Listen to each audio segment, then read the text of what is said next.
합니다. 오늘은 영적 회복의 증거라고 하는 제목을 가지고 은혜를 받으려고 합니다. 김북년 서울대 교수의 책을 보면 4살서부터 7살의 뇌 조절에 대해서 얘기를 하고 있는데, 책의 이름이 조절하는 뇌, 흔들리고 회복하는 뇌라고 하는 책을 보면, 태아기부터 엄마의 목소리를 듣고 애착을 형성한다고 하는 그것을 증명한 것을 볼 수가 있습니다. 신상의 아이에게 엄마와 비슷한 연령대의 엄마 목소리를 많이 들려주었습니다.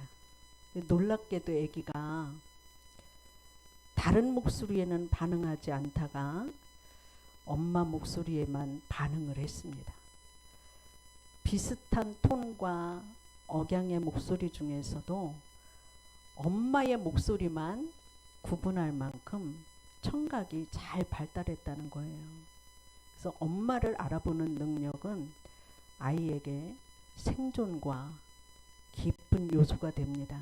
그래서 아기가 태어나서 이제 엄마를 만났을 때 낯설어 하지를 않고 거부감이 없다는 거예요. 이 청각은 아기 때에서부터도 태아 때서부터도 제일 먼저 발달이 되고, 사람이 죽을 때에도 이 청각만큼은 맨 마지막에 끊어진다는 거예요. 숨이 멎고 나서도 들을 수 있다고 하는 얘기예요. 그래서 저는 그런 책을 보면서 하나님은 우리에게 듣는 귀를 주셨는데 왜 태어나기 전서부터 듣는 귀를 제일 먼저 발달시키고 나중에 죽을 때 제일 늦게까지 이렇게 갖고 있을까, 그런 생각을 하면서, 하나님은 사람을 창조하시면서 하나님의 말씀을 듣도록 뱃속에서부터 생명이 닿는 그날까지 말씀으로 살으라고 그렇게 창조해 놓으셨나 보다, 그런 생각을 했어요. 그럼 오늘 말씀을 보면 이스라엘 백성들이 하나님의 말씀을 들으려고 숨은 광장에 모였고, 하나님의 말씀을 듣고 백성들은 회개하면서 하나님을 찬송하고 경배를 했고, 또 하나님께 예배드릴 때 성령의 역사가 일어났던 것을 볼 수가 있어요. 우리가 느헤미야서 1장서부터 7장을 보면 느헤미야에 의한 그 말씀이 포로 귀환을 해서 이제 바벨론의 포로로 끌려갔다가 70년 만에 자기의 본국에 돌아올 수 있도록 하나님께서 고레스라고 하는, 파사라고 하는 나라를 다시 세워서 고레스 왕이 너희들은 본국으로 돌아가도 좋다고 하는 허락이 떨어져서 이 느헤미야가 돌아와서 제일 먼저 한 일이 하나님의 성벽을 재건하는 일이었어요. 그 성벽을 재건을 하고 나서 외형적으로는 그들이 정치적으로 사회적으로 한 나라의 자주성을 갖고 자치권을 가질 수 있도록 외형적으로는 구성이 다 이루어지는 것을 볼 수가 있어요.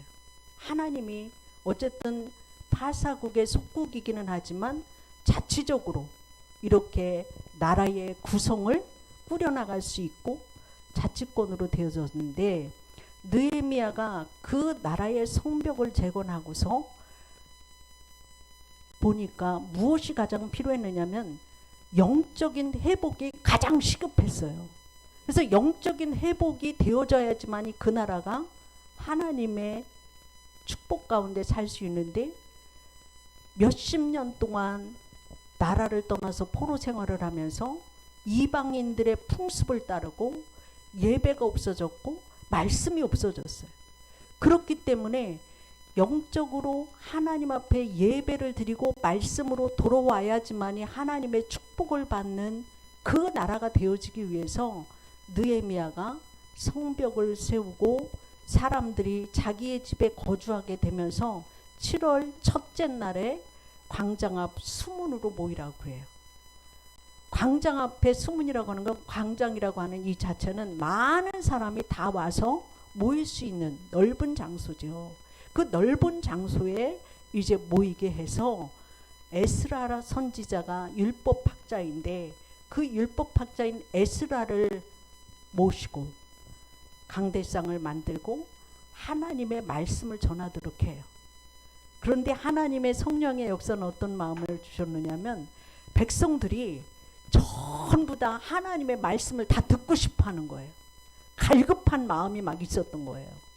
그 모든 사람들이 그 광장에 모여서 하나님 앞에 말씀을 듣고 싶어서 새벽서부터 왔어요.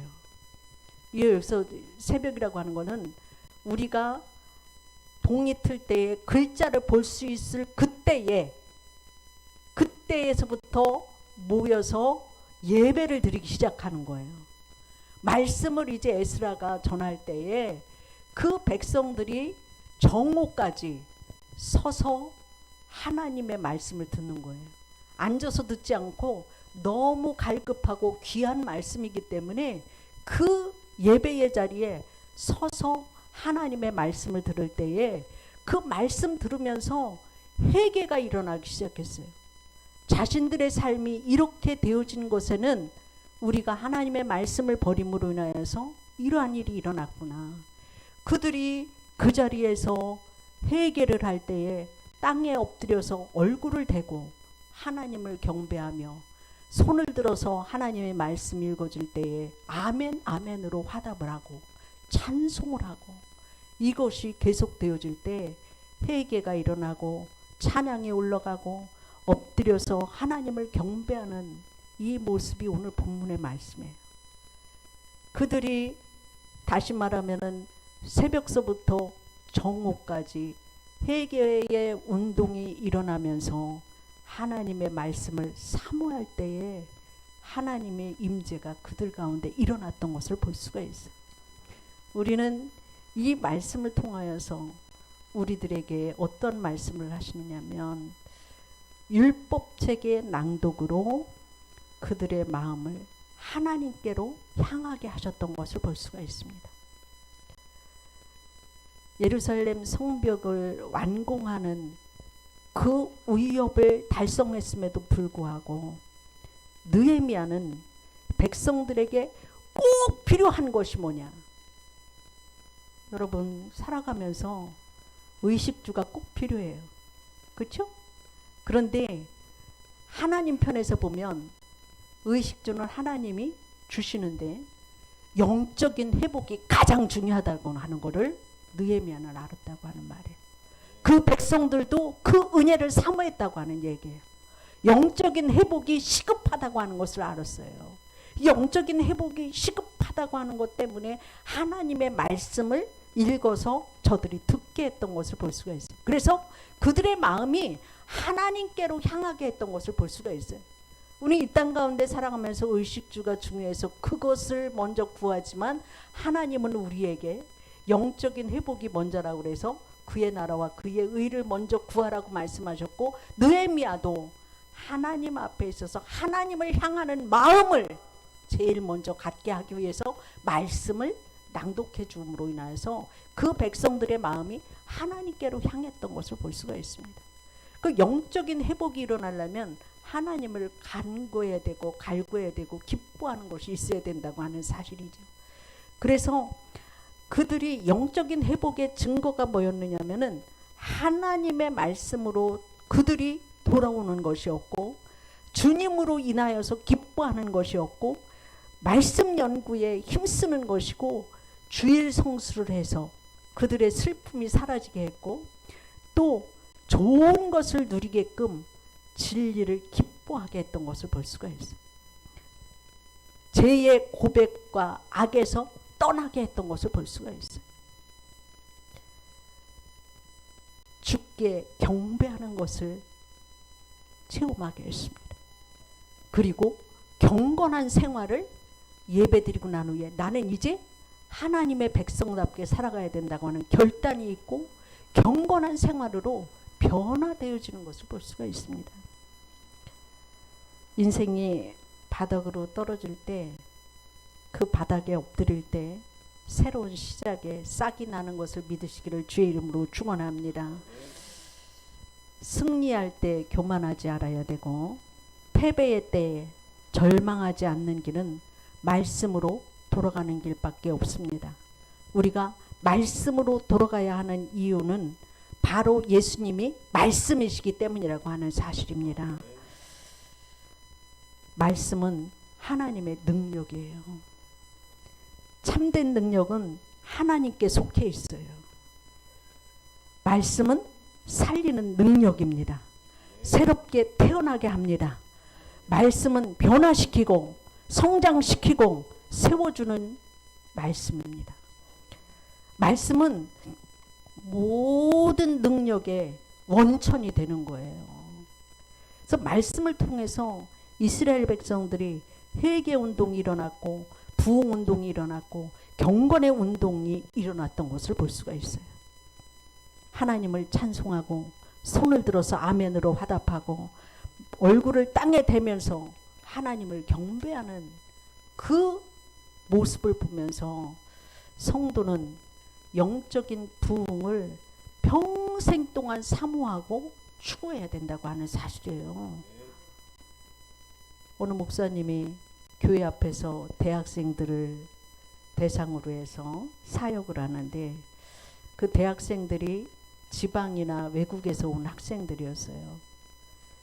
그리고 또 대학생들을 보니까 아침 식사를 못하고 학교를 가는 애들이 많으니까 대학생들을 위해서 새벽에 만나 사역을 했어요.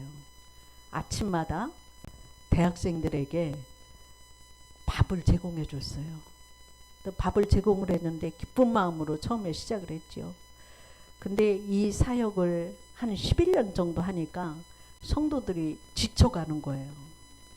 왜 지쳐가느냐면, 그 아침마다 80명에서 100명 넘게 이렇게 사역을 하는데 밥을 주는데, 그게 하루 이틀도 아니고 한 주간 내내 모든 자재라든가 또 봉사하는 손길이 있어야 되는데, 그 11년 사역하면 뭔가 열매가 남아서 대학생들이 좀 교회 와서 좀 전도도 하고 봉사도 해야 되고 그러는데, 졸업만 하면은 취직해서 떠나가는 거였어요.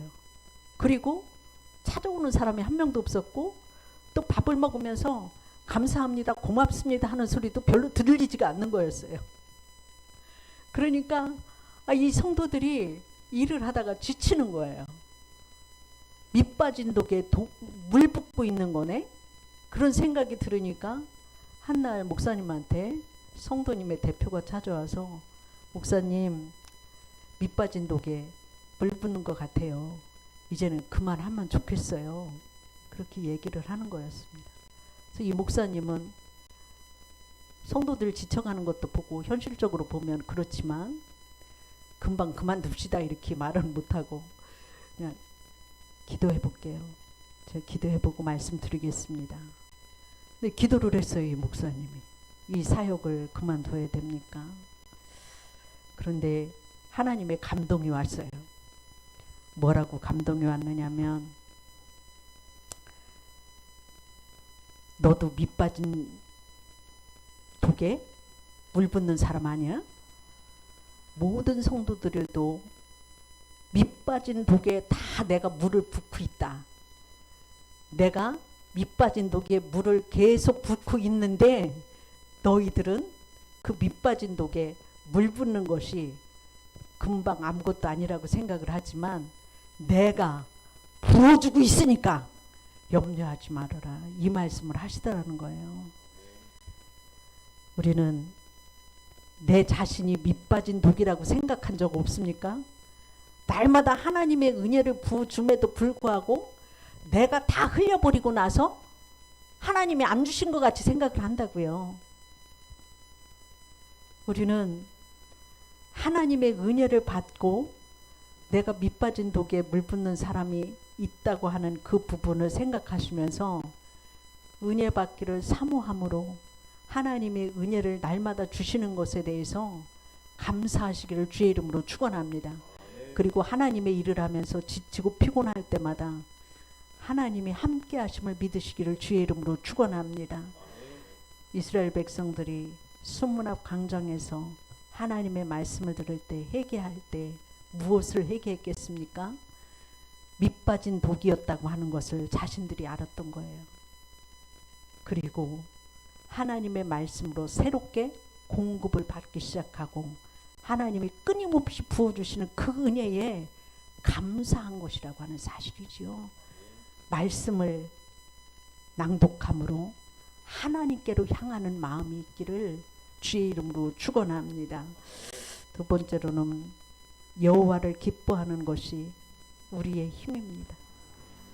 우리가 어떤 상황, 어떤 어려움을 당해도 승리할 수 있는 신앙의 비결은 하나님만을 믿고 의지하고 하나님 앞에 예배로 살고 하나님께 인정받는 믿음 생활 되기를 주의 이름으로 축원합니다. 주의 날 회개하면서 말씀을 들을 때 새벽부터 정오에까지 회개의 운동이 일어나니까 느헤미야가 백성들을 위로하고 오늘은 주의 날이니까 기뻐해라, 기뻐해라. 구원받고 오늘날까지 붙들어 주시고 인도하시고 보호하신 그 하나님에 대해서 감사해라. 우리는 예배를 나올 때에 죄를 회개하는 것뿐만이 아니라 하나님 나에게 베풀어 주신 은혜를 세어보는 자가 되기를 주의 이름으로 축원합니다. 받은 바 은혜를 세어볼 때에 감사할 수 있어요.